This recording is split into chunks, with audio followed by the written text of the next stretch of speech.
So I started off by giving a slideshow. I went to a training with Al Gore.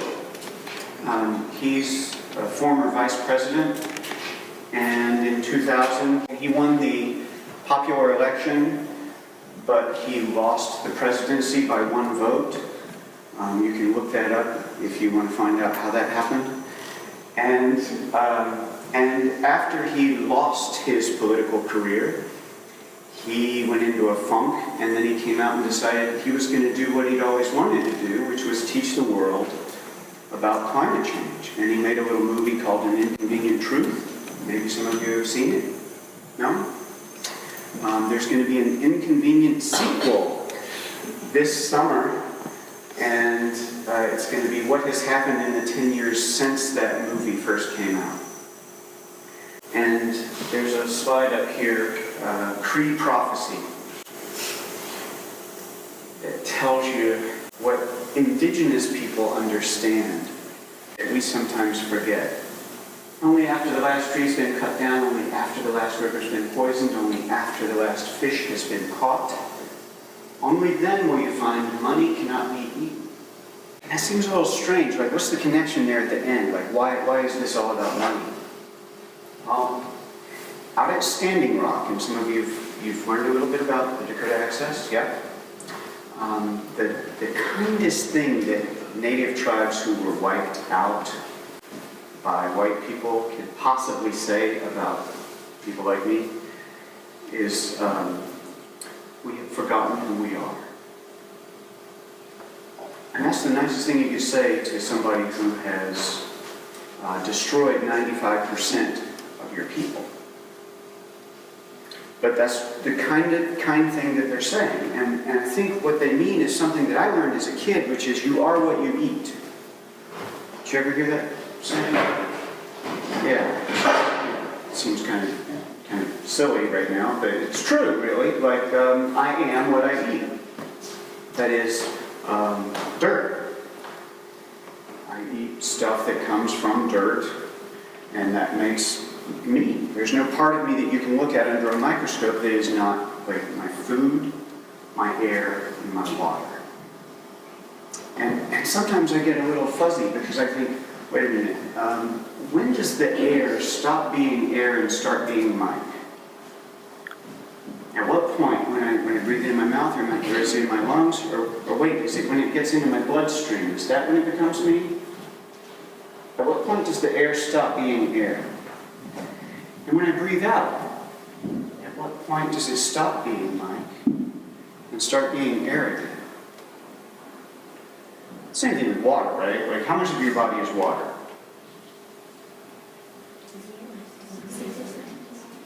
Wait, some answers? It's a lot. Yeah. Like, we're like sloshing bags of water, kind of sloshing around, and every now and then we leak a little bit, and that's what we are, right?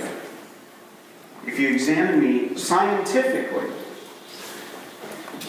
to find the evidence of what is Mike,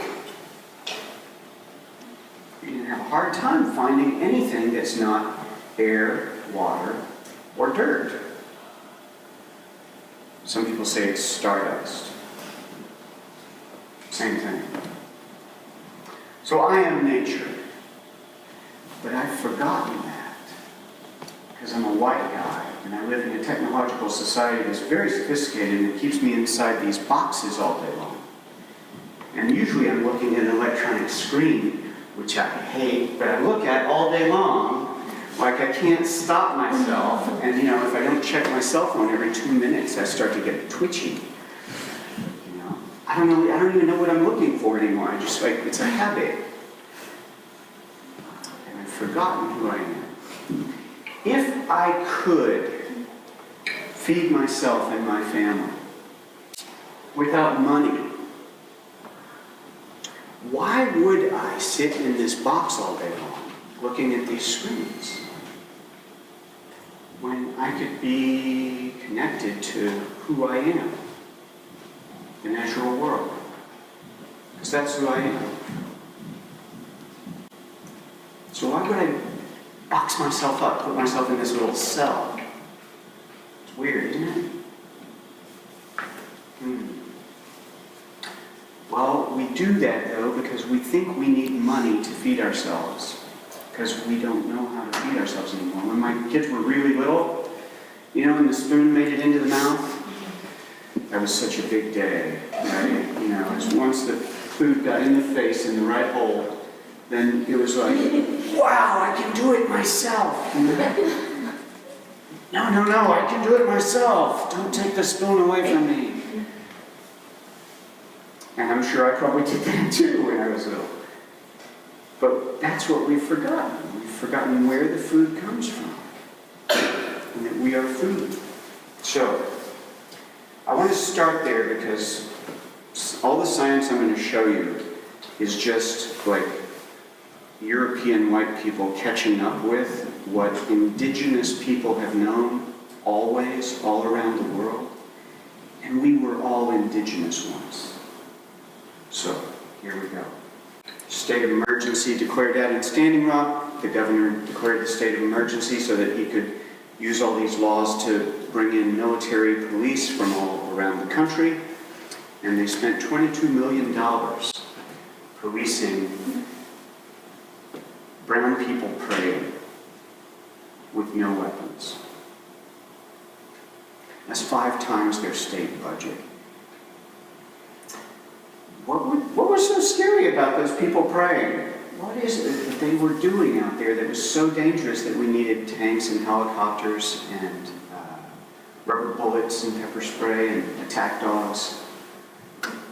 And why have over 650 people been charged with rioting and other charges? So today at noon, by noon, actually probably now, my friend Carlo is leaving Standing Rock after being out there since August.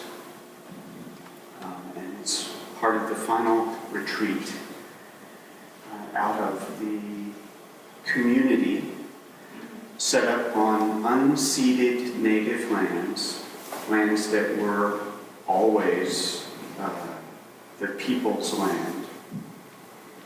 And even though the treaties were not honored, and they were restricted to reservations much smaller, these lands were never given away. Right?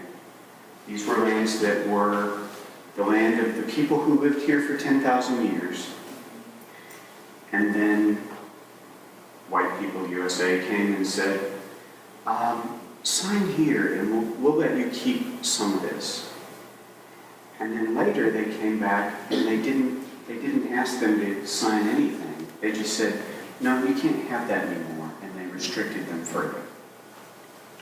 So that's what unceded means. It means between two nations, one nation never gave up this land, never signed the treaty. The other nation simply doesn't recognize that it still belongs to the native people. So I trust you can find out more about Standing Rock. I'll keep moving. Got to pick up the pace here. So, back in October, a few friends got together and we decided, actually after several months of planning, we decided to stop all the tar sands oil coming into the United States through 5 pipelines in 4 different states at the same time on October 11th. And for one day, 15% of the nation's oil supply stopped. Because 5 little old white people with bolt cutters decided to cut some chains that would not keep your bicycle safe in Seattle and turn an emergency shutoff valve. So I'm going to be going to trial later this year. I have a hearing at the end of this month or end of March. And I'm going to face a jury. And I'll talk to you more about that in just a minute. Now, why are they protecting water out there? What is it that's so special about water? Don't we have like an infinite supply? So you see the big blue bulb up there over North America? That's all the H2O on Earth the planet's not making anymore. It's always been here. That's all we get in a ball that's in relationship to the size of the planet. scientifically measured. So that's all the H2O inside you and me and your dog also, and in the clouds and in the air we're breathing. That's it. And there's a little blue ball next to it. That's what we call the unsalted flavor. We like it. It tastes really good. But there's a third blue dot, and that ball right over Atlanta, that's what we call drinking. That's all the fresh, unsalted water we have access to. So when a native people decides we're not going to allow an oil pipeline to be built right in front of our only water supply to our nation, what's left of our nation, I think they have a right to protect their water. Can you imagine if somebody tried to do that to all the drinking water in the United States? Wouldn't that be crazy? If a sovereign nation had their water supply threatened by an oil pipeline right near where they get all their water from, that'd be nuts. We would never allow that. So, water is not infinite, and we are water. We must protect it. You know about the greenhouse effect? Did you already study this? How energy comes in from the sun, bounces back into space. Some of it gets held in place by CO2 and water vapor so that our planet stays just right. But we've been adding more greenhouse gases to the atmosphere. Here's a monthly temperature record. You can see it getting warmer and warmer from the center over the last 150 years. And recently we just had a string of hottest ever months. I think it was 17 months in a row that were the hottest that month had ever been. That would be like, the Chicago Cubs winning the World Series 17 years in a row. It just ain't gonna happen by accident. But it does happen if you throw another blanket on the bed, or if you put on another jacket and you trap more heat in the atmosphere. That's what we've been able to do. In 1970, when I was starting school, we celebrated the first Earth Day. A couple of million people came out in the streets and went to teach-ins, heard lectures like this one, because the rivers were on fire and people couldn't breathe the air. It was really awful. This is a Sunday comic from that time. And Pogo said, "We have met the enemy and he is us." Since 1970, and I'm going to totally bum you out now, there are half as many vertebrates alive on Earth today as when I started school in 1970. That's on the land, in the sky, and the oceans. And we're not talking about this. We're not having conversations about this with our parents or our friends. We're not moving. We're not making this our number one job.